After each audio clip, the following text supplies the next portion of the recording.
Hello students, how are you all? I hope you will be all fine. आप सभी लोग अच्छे होंगे। आज हम लोग बात करने वाले हैं क्लास 10 साइंस की। क्लास 10 में साइंस में आपके 3 पार्ट्स हैं। फर्स्ट पार्ट जो है आपका वो केमिस्ट्री का है, सेकेंड पार्ट आपका बायोलॉजी का है और थर्ड पार्ट आपका है फिजिक्स का। तो इसमें हम लोग जो सेकेंड पार्ट हमारा है बायोलॉजी वो करने वाले हैं। बायोलॉजी इसलिए करने वाले हैं क्योंकि इसमें लिविंग थिंग्स के बारे में बताया गया है। बड़ा इंटरेस्टिंग होता है, इसलिए पहले हम थोड़ा सा लिविंग थिंग्स के बारे में सीख लेते हैं, उसके बाद हम अपना केमिस्ट्री और फिजिक्स का भी पार्ट कंप्लीट करेंगे। तो बायोलॉजी में आपके टोटल 6 चैप्टर्स हैं। 6 चैप्टर में जो सबसे पहला चैप्टर आपका है वो है आपका life process. Life process that mean जैविक प्रक्रियाएं। आइए हम सीख लेते हैं लाइफ प्रोसेस क्या होता है। इससे पहले मैं आपको एक बात कहना चाहूँगा, इसमें हम लोग हिंदी मीडियम के स्टूडेंट्स और इंग्लिश मीडियम स्टूडेंट्स दोनों के लिए बाइलिंगुअल वर्ड का हम यूज़ करेंगे, ताकि जो हिंदी मीडियम वाले हैं उनकी भी समझ विकसित हो सके और जो इंग्लिश मीडियम वाले हैं उनकी भी। तो हम लोग कंबाइन करके पढ़ेंगे। इससे क्या होगा, आप दोनों लोगों की समझ अच्छे से विकसित हो पाएगी। तो हम जानते हैं लाइफ प्रोसेस क्या होता है। Life process that mean all biological process taking place in our body that are essential for our life. Life process का मतलब है कि हम अपने सर्वाइवल के लिए, हम अपने जीने के लिए जो भी प्रक्रियाएं करते हैं वो हमारा क्या कहलाता है, लाइफ प्रोसेस कहलाता है, जैविक प्रक्रियाएं कहलाती हैं। तो क्या क्या करते हैं हम लोग?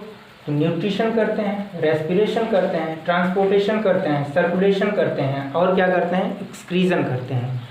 तो इस चैप्टर में हमें इन्हीं टॉपिक्स को पढ़ना है।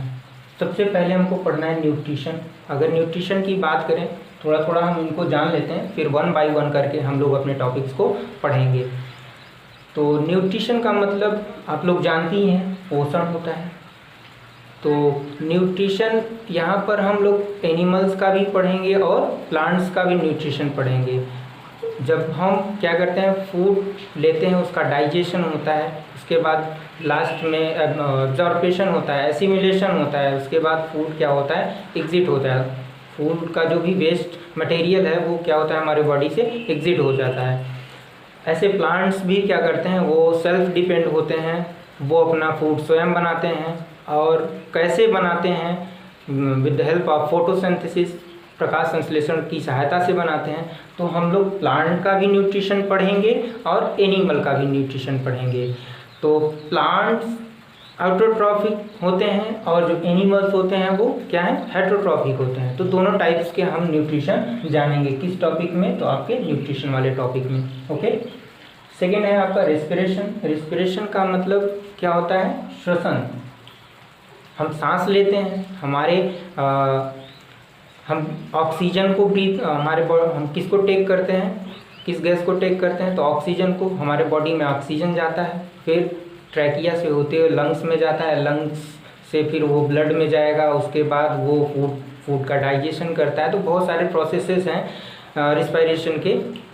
तो हम इस वाले टॉपिक में हम लोग सीखेंगे। इसके साथ साथ हम लोग प्लांट का भी रेस्पिरेशन जानेंगे कि प्लांट्स कैसे रेस्पिरेशन करते हैं।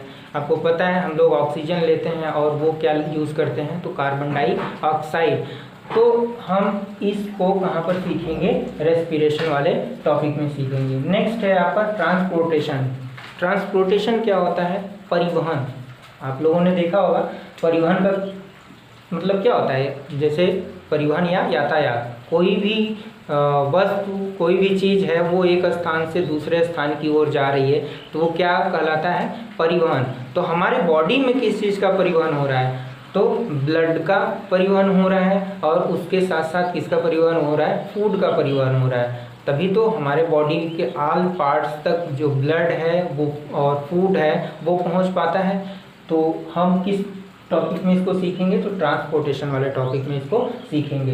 नेक्स्ट आपका है सर्कुलेशन। सर्कुलेशन का मतलब होता है रक्त संचार। अब हमारी बॉडी में सर्कुलेशन भी तो होता है, ब्लड कैसे एक स्थान से दूसरे स्थान तक पहुंच पाता है, तो हम लोग इस टॉपिक में सीखेंगे सर्कुलेशन में। उसके बाद एक्सक्रीजन। एक्सक्रीजन का मतलब होता है उत्सर्जन। ये सब सारे प्रोसेस होने के बाद हमारे बॉडी में कुछ वेस्ट भी तो बनेंगे।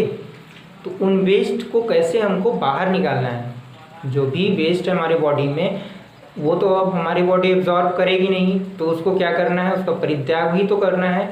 तो कौन कौन चीज़ों का परित्याग हमारी बॉडी से होता है और प्लांट की बॉडी से होता है, वो हम लोग जानेंगे किसमें, एक्सक्रीजन में जानेंगे।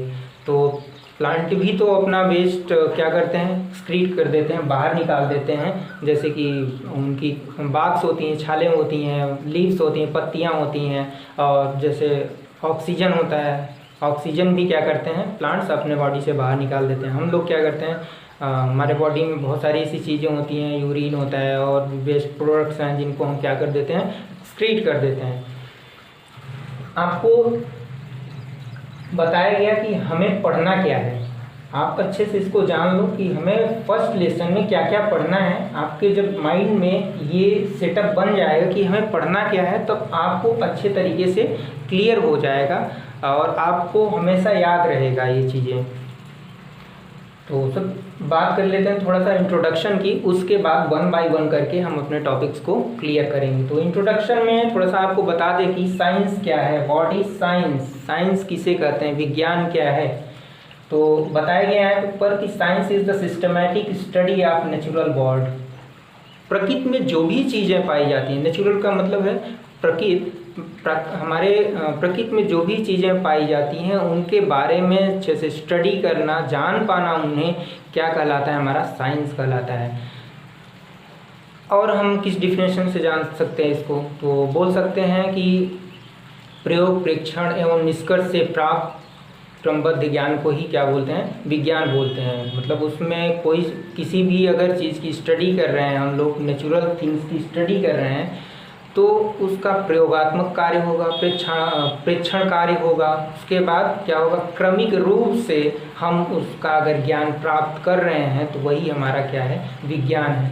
ये आपको रटने वाली चीज़ नहीं है, ये आप कितना अच्छे से इस चीज़ को समझ पाते हैं। अगर आप अच्छे से समझ पाते हैं तो आपको साइंस की डिफिनेशन भी क्लियर हो जाएगी। मैंने आपको बताया व्हाट इज साइंस, तो साइंस क्या है, जिसके बारे में हम लोग अच्छे से ज्ञान प्राप्त कर लें, उसका प्रयोगात्मक कार्य भी कर लें, प्रेक्षण कार्य भी कंप्लीट रहे और क्रमिक रूप से अगर उसका ज्ञान प्राप्त कर पाते हैं तो वही क्या होता है, हमारा विज्ञान होता है। हम सीख लेते हैं कि साइंस शब्द की उत्पत्ति कहाँ से हुई है। तो यहाँ पर बताया गया है the word science comes from the Latin word for science. Science शब्द की उत्पत्ति लैटिन वर्ड से हुई है। कहाँ से हुई है, लैटिन वर्ड से। तो लैटिन का कौन सा ये वर्ड है, तो ये साइंटिया है। क्या है, साइंटिया। साइंटिया का मतलब होता है टू नो, टू नो अर्थात जानना। तो आपको इतना साइंस की डिफिनेशन भी आप जान पाए और साइंस कहाँ से लिया गया है, किस वर्ड से, तो आप लोग बता सकते हैं साइंटिया से लिया गया है। साइंटिया का क्या मतलब होता है, तो टू नो अर्थात जानना। अब हम लोग बायोलॉजी पढ़ रहे हैं तो बायोलॉजी को जान लेते हैं, बायोलॉजी क्या है और फादर ऑफ बायोलॉजी कौन है, बायोलॉजी के पार्ट्स, सब पार्ट्स को सीख लेते हैं। तो ये जो हमारा इंट्रोडक्शन ख़त्म हो जाएगा। तो बायोलॉजी क्या है, तो the study of living things, मतलब जो भी हमारे एटमॉस्फेयर में लिविंग थिंग्स हैं, चाहे प्लांट हो चाहे एनिमल हो, उनके बारे में अगर हम स्टडी कर रहे हैं तो वही हमारा क्या कहलाता है, बायोलॉजी कहलाता है। आप लोगों को रटने की ज़रूरत नहीं है। आप क्या बताओगे, व्हाट इज़ बायोलॉजी, तो आप बताओगे कि जो भी हम living things I mean animal या प्लांट के बारे में स्टडी कर रहे हैं तो वो हमारा किसके अंतर्गत आता है, तो वो हमारा बायोलॉजी कहलाता है। यहाँ पर यही लिखा गया the study of living things. या आप लोग कह सकते हो कि बायो का मतलब होता है जीव और लॉजी का मतलब होता है अध्ययन। शॉर्ट में आप कह सकते हो जीवों के बारे में अध्ययन करना ही क्या कहलाता है, बायोलॉजी कहलाता है। अब यहाँ पर बात कर लेते हैं who is the father of biology. तो आप बोलोगे father of biology is Aristotle. कौन है, एरिस्टोटल। हम लोग इंग्लिश में इनको एरिस्टोटल बोलते हैं और हिंदी में इनको अरस्तु बोला जाता है। तो आप लोग कंफ्यूज मत होइएगा, इंग्लिश में एरिस्टोटल लिखा जाता है और हिंदी में अरस्तु बोला जाता है। अब बायोलॉजी के पार्ट्स को देख लेते हैं। बायोलॉजी को दो पार्ट्स में डिवाइड किया गया है, एक तो जूलॉजी है आपका और दूसरा क्या है, बॉटनी है। तो जूलॉजी और बॉटनी को अलग अलग क्यों किया गया है? क्योंकि जूलॉजी जो है वो क्या है, आपका जंतु विज्ञान है। हमने क्या किया है, बायोलॉजी में जीव विज्ञान था, दोनों टाइप्स के जीव आते थे, प्लांट भी आते थे और एनिमल्स भी आते थे। तो हमने क्या किया, कैटेगरीज बना दी इनकी। कैटेगरीज बनाने से क्या होता है, हमारी स्टडी आसान हो जाएगी। तो हमने क्या किया, एक जूलॉजी का पार्ट बना दिया, एक क्या किया, बॉटनी का पार्ट बना दिया। तो जूलॉजी में क्या होता है, हम जंतुओं के बारे में अध्ययन करते हैं, और बॉटनी में क्या होता है, हम वनस्पति के बारे में अध्ययन करते हैं, मतलब पेड़ पौधों के बारे में स्टडी करते हैं। तो आपको ये भी क्लियर हो गया होगा। अब फादर ऑफ जूलॉजी कौन है, तो आप क्या बताओगे, अरस्तु। Who is the father of zoology, तो आप क्या बताओगे, अरस्तु। और फादर ऑफ बॉटनी या वनस्पति विज्ञान के पितामह कौन है, तो थियोफ्रास्टस को आपको बताना है। ओके, अब यहाँ पर बायोलॉजी को भी आपको फादर ऑफ बायोलॉजी अरस्तु हैं, यहाँ पर फादर ऑफ जूलॉजी अरस्तु ही हैं। तो आप कंफ्यूज मत होइएगा, अगर आपके एग्जाम में पूछता है कि who is the father of biology, तो आप क्या बताओगे, अरस्तु को बताओगे। अब फादर ऑफ जूलॉजी तो किसको बताओगे, अरस्तु को ही बताओगे, इसमें कंफ्यूज नहीं होना है आपको। तो आज हम लोगों ने इंट्रोडक्शन की बात कर ली और हमें क्या क्या पढ़ना है ये आज जान पाए। नेक्स्ट वीडियो में हम लोग अपने फर्स्ट टॉपिक न्यूट्रिशन के साथ मिलते हैं। न्यूट्रिशन में हम लोग ऑटोट्रॉफिक न्यूट्रिशन,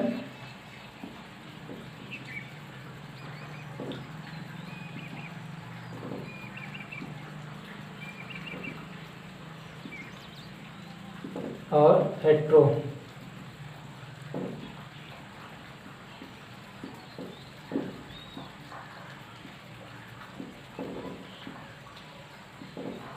दोनों सीखेंगे।